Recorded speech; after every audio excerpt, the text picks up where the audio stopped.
Bismillahirrahmanirrahim. Assalamualaikum warahmatullahi wabarakatuh.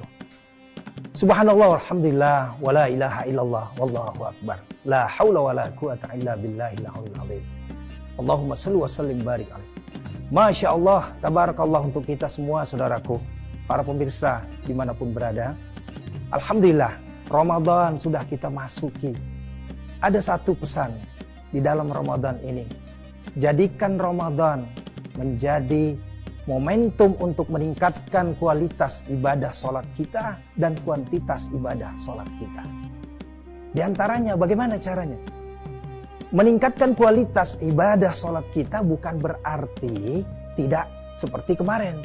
Bukan. Tetapi kualitas ibadah kita yang tadinya kita anggap hanya sebagai penggugur kewajiban saja. Melaksanakan 17 rakaat satu hari satu malam. 5 waktu satu hari satu malam. Di bulan suci Ramadan, bukan hanya itu. Bukan hanya sebagai penggugur kewajiban, tetapi kita jadikan Ramadan sebagai peningkatan kualitas ibadah kita. Bagaimana caranya? Tentunya kita tingkatkan kualitas fokus kita. Kualitas perserahan diri kita kepada Allah Subhanahu wa Ta'ala di saat sholat. Bukan hanya sekedar ibadah ritual saja, tapi ada yang tersimpan di hati kita, masuk dalam ruhiyah kita. Itulah makna kualitas ibadah kita. Kemudian yang kedua adalah bagaimana kuantitas ibadah kita di bulan suci Ramadan. Makna kuantitas ibadah bulan suci Ramadan ini, ibadah sholat kita bukan berarti sholat 17 rakaat kita tambah menjadi 18 rakaat, bukan. Tapi kita tingkatkan.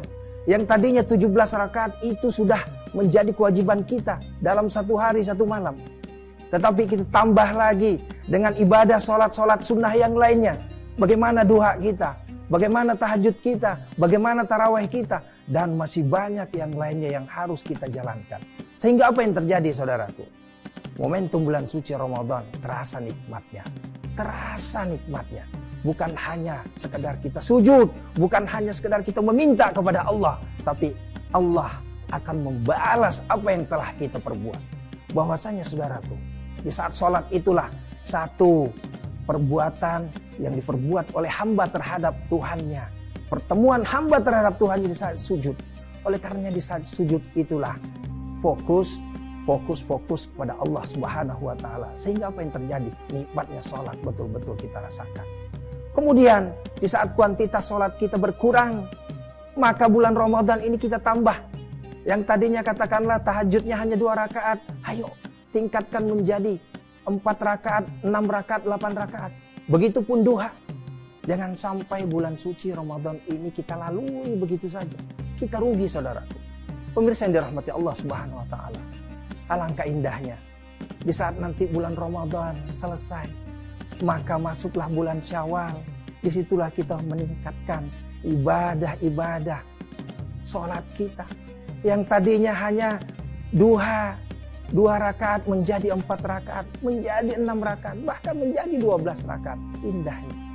Bukan hanya sholat tarawih, karena sholat tarawih memang itu sudah disyariatkan hanya di bulan suci Ramadan. Tapi di sana ada sholat syuruk. Setelah sholat syuruk itu kita berzikir, sebelum sholat syuruk kita berzikir, mengaji, ikutin taklim. Kemudian kita sholat 2 rakaat. Itu bagian dari peningkatan kuantitas ibadah sholat kita. Sehingga apa yang terjadi saudaraku? Di saat kuantitas ibadah sholat kita raih. Masya Allah, tabarakallah untuk kita semua. Nikmat bulan suci Ramadan terasa sekali nikmat. Saudaraku yang dirahmati Allah Subhanahu wa Ta'ala.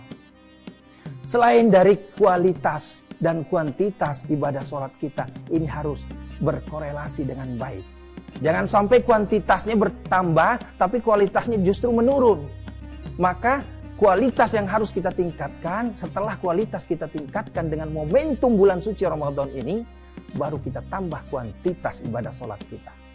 Salah satu resep dari Al-Fakir, ya, boleh dicatat ini. Kalau sudah kuantitas ibadah kita yang mewajibnya 17 rakaat, maka antum boleh menambahnya. Bagaimana caranya? Jangan pernah lupa dengan sunnah rawatib. Sunnah rawatib di mana saja Ustadz? Banyak. Ya, hanya saja yang berdasarkan syariat kita hitung. Bagaimana sunnah rawatib kita? Qobliyah subuh kita 2 rakaat. Itu luar biasa sholat fajar. Disaksikan oleh para malaikat. Ya, Masya Allah. Kemudian qobliyah zuhur kita, ba'diyah zuhur kita 4/2. Kemudian ba'diyah maghrib kita 2 rakaat. Kemudian ba'diyah isya kita 2 rakaat sehingga terkumpul menjadi 11 rakaat. Sehingga sudah terkumpul 17 rakaat menjadi ibadah wajib, 11 rakaat sholat tahajud dengan witir, dan ditambah lagi 12 rakaat sholat sunnah qobliyah sama ba'diyah, sehingga terkumpul 40 rakaat. Bayangin saudaraku, sudah terkumpul 40 rakaat dalam 1 hari 1 malam. Luar biasa. Nah sekarang bukan hanya sekedar kuantitasnya, kita flashback lagi yang tadi itu. Nah gimana caranya agar kualitasnya? Bagaimana dengan bacaan Fatihah kita secara tartil?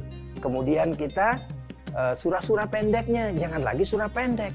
Kita ambillah suara yang sedang, surah-surah yang sedang. Kemudian setelah itu bagaimana sujud kita? Bagaimana dengan ruku kita? Jangan sampai kita ruku itu seakan-akan kita dikejar-kejar.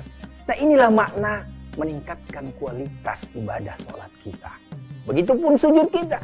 Bayangin sujud itu adalah pertemuan kita dengan Tuhan kita, dengan Allah Rabbul Jalal. Bayangin itu saudara. Sehingga apa yang terjadi? Di saat antum sujud, hanya sekedar sujud, itu percuma. Kita akan rugi saudaraku. Oleh karenanya saudaraku, marilah kita manfaatkan bulan suci Ramadan ini untuk memelihara kedekatan kita kepada Allah Subhanahu wa Ta'ala dengan meningkatkan kualitas ibadah kita, meningkatkan kuantitas ibadah kita, wabil khusus salat. Kenapa? Karena salat adalah ibadah yang pertama kali dihisab oleh Allah Subhanahu wa Ta'ala di yaumil akhir nanti. Saudaraku yang dirahmati Allah Subhanahu wa Ta'ala, mungkin itu saja yang dapat Al-Fakir sampaikan.